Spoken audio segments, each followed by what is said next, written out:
Bismillahirrahmanirrahim. Assalamualaikum warahmatullahi wabarakatuh.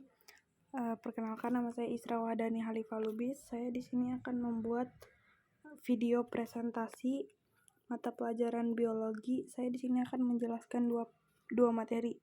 Yang pertama ada sel dan organel. Apa itu sel? Sel adalah unit terkecil makhluk hidup yang dikelilingi membran dan mengandung DNA dan sitoplasma. Bentuknya bermacam-macam, demikian juga fungsinya. Contoh sel yang terdapat di kulit kita, apabila dilakukan pengamatan dengan perbesaran tertentu, akan nampak detail-detail struktur sel dan organel yang ada di dalamnya. Berapa besar sel? Macam-macam besar sel itu ada dari 1 mm, 10 mm, 100 dan seterusnya. Mikroskop diperlukan untuk dapat mengamati sel. Mikroskop memiliki lensa untuk perbesaran tertentu sehingga dapat digunakan untuk melihat subjek dengan ukuran yang sangat kecil. Untuk virus, mikroskop yang dipergunakan adalah mikroskop elektron. Ada juga mikroskop konfokal untuk melihat sel atau molekul dalam sel menggunakan prinsip fluoresensi. Nah, ini dia macam-macam struktur sel. Itu ada nukleus, ribosom, plasma membran, sitoplasma, dan lain-lain. Ini gambarnya. Selanjutnya ada tipe-tipe sel. Berdasarkan struktur intinya, sel dibagi menjadi dua tipe, yaitu prokariota dan eukariota. Prokariota tidak memiliki selubung inti, sedangkan eukariota memiliki inti sel dengan selubung. Sel prokariota itu berasal dari kata pro, artinya sebelum, dan karion, artinya inti sel. Terdapat pada bakteri dan Archaea. Strukturnya sederhana, terdiri dari membran plasma, asam nukleat atau DNA, sitoplasma, dan ribosom. DNA atau RNA terletak pada nukleat. Ini DNA. Sel eukariota berasal dari kata eu, artinya itu benar atau nyata. Karion itu artinya inti sel. Terdapat pada jamur, hewan, tumbuhan, dan manusia. Strukturnya lebih kompleks, terdiri dari membran plasma, asam nukleat, sitoplasma, inti dengan membran, dan organel. Umumnya ukurannya lebih besar daripada sel prokariota. Persamaan antara sel prokariota dengan eukariota adalah sama-sama memiliki membran plasma, sama-sama memiliki DNA, sama-sama memiliki sitoplasma, dan sama-sama memiliki ribosom.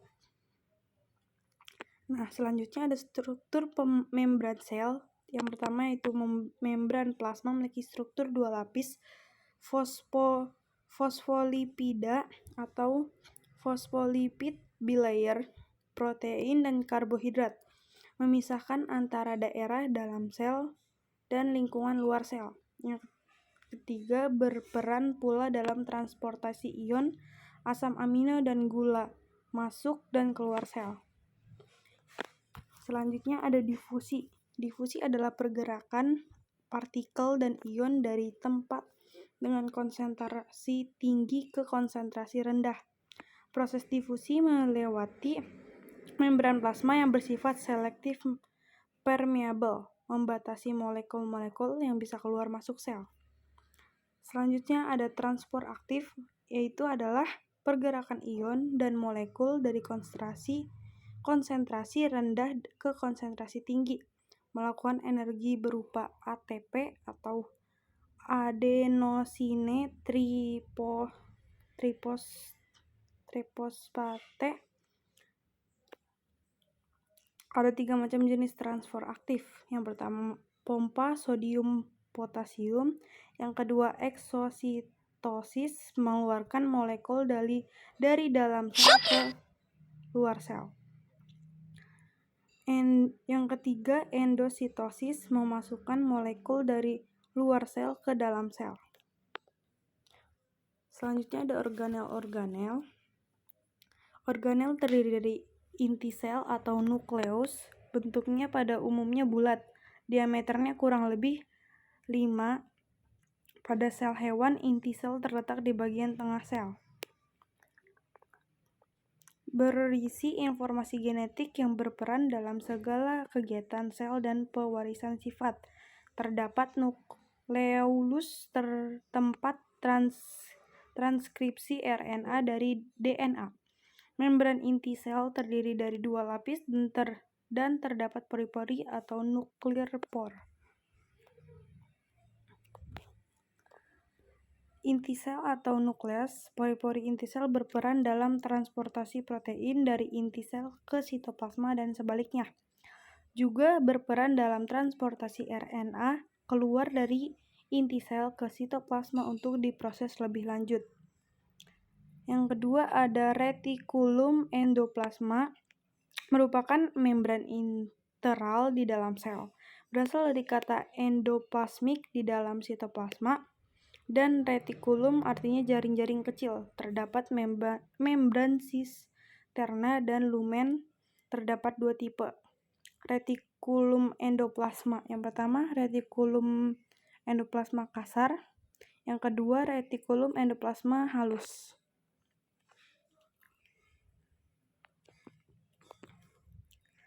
Yang selanjutnya ada ribosom, merupakan organel yang tersusun dari ribosomal RNA dan protein. Fungsinya menerjemahkan RNA menjadi protein, sintesis protein. Terletak di sitosol atau ribosom bebas atau free ribosom dan di RE kasar. Sebagian besar protein dihasilkan dari ribosom bebas, sedangkan protein yang dihasilkan di RE untuk diinsersikan ke membran sel, pengemasan dalam organel tertentu, atau disekresikan keluar sel. Yang selanjutnya ada badan Golgi. Badan Golgi merupakan membran inti sel yang berfungsi pengumpulan, pengemasan, dan distribusi yang disintesis oleh organel tertentu. Badan Golgi menerima protein atau dari RE memprosesnya lebih lanjut. Giloprotein dan glikoprotein dan glikolipid dikeluarkan.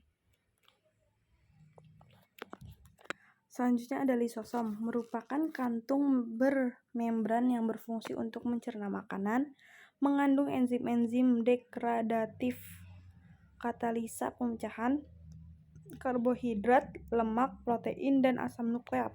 Dapat juga mendegradasi organel-organel tua, menggunakan molekul-molekul komponennya, dan membuat organel baru atau mitokondria setiap 10 hari sekali. Selanjutnya ada mikrotubula, organel dengan bentuk seperti tabung, ukurannya 25 nm, panjangnya 200, berperan dalam pembentukan struktur sel, pemisahan kromosom dalam pembelahan sel. 9 mikrotubula akan membentuk sentriol. Pada sel hewan, daerah di sekitar sentriol dinamakan sentrosom. Terima kasih. Selanjutnya akan ada materi kedua. Materi yang kedua itu ada sistem reproduksi. Sistem reproduksi pada manusia. Sistem reproduksi merupakan ciri dari suatu makhluk hidup. Pada manusia, proses reproduksi dilakukan oleh sistem produksi yang terdiri atas alat reproduksi dan sel kelamin. Reproduksi pada manusia terjadi secara seksual melalui perkawinan. Alat reproduksi pria berfungsi menghasilkan sel sperma dan menempatkan sel sperma ke dalam alat kelamin wanita. Alat reproduksi pria terdiri dari kelenjar testis, saluran kelamin, dan kelenjar kelamin atau aksesoris. Alat reproduksi pria yang pertama ada kelenjar testis. berjumlah sepasang dan disusun oleh banyak lilitan-lilitan, yaitu tubulus seminiferus, panjang totalnya 200 meter. Berfungsi sebagai organ penghasil sel sperma di samping sebagai kelenjar hormon atau menghasilkan testosteron. Yang kedua, saluran kelamin.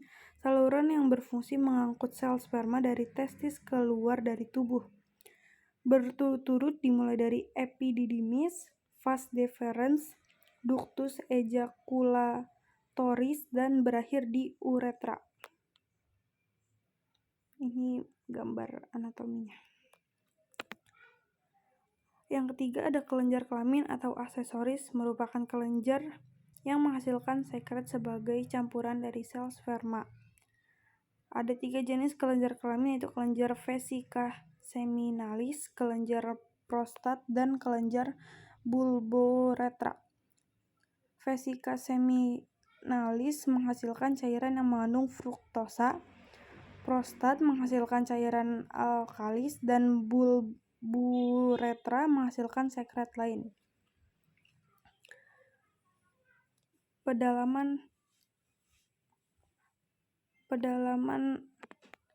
berfungsi selain menghasilkan sel ovum juga berfungsi menerima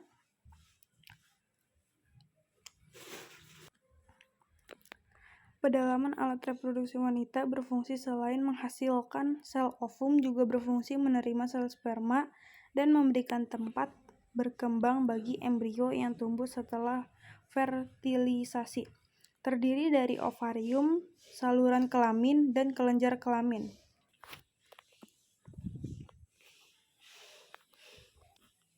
Alat reproduksi wanita yang pertama ada ovarium, berjumlah sepasang dan berbentuk oval seukuran kacang, mengandung ribuan folikel 5.000 sampai 200.000 buah yang tiap folikel mengandung 1 ovum. 2 saluran kelamin menghubungkan ovarium ke uterus, terdiri dari berturut-turut fibria, tuba fallopi, uterus atau rahim, dan vagina. Yang ketiga, kelenjar kelamin. Kelenjar Bartholin menghasilkan cairan pelumas vagina. Proses pembentukan sel kelamin atau gametogenesis. Pertama, proses gametogenesis meliputi spermatogenesis dan oogenesis. Spermatogenesis terjadi pada testis pria dan oogenesis terjadi di ovarium wanita. Yang pertama ada spermatogenesis, dimulai pada saat pubertas. Setiap sel sperma sampai togonia menghasilkan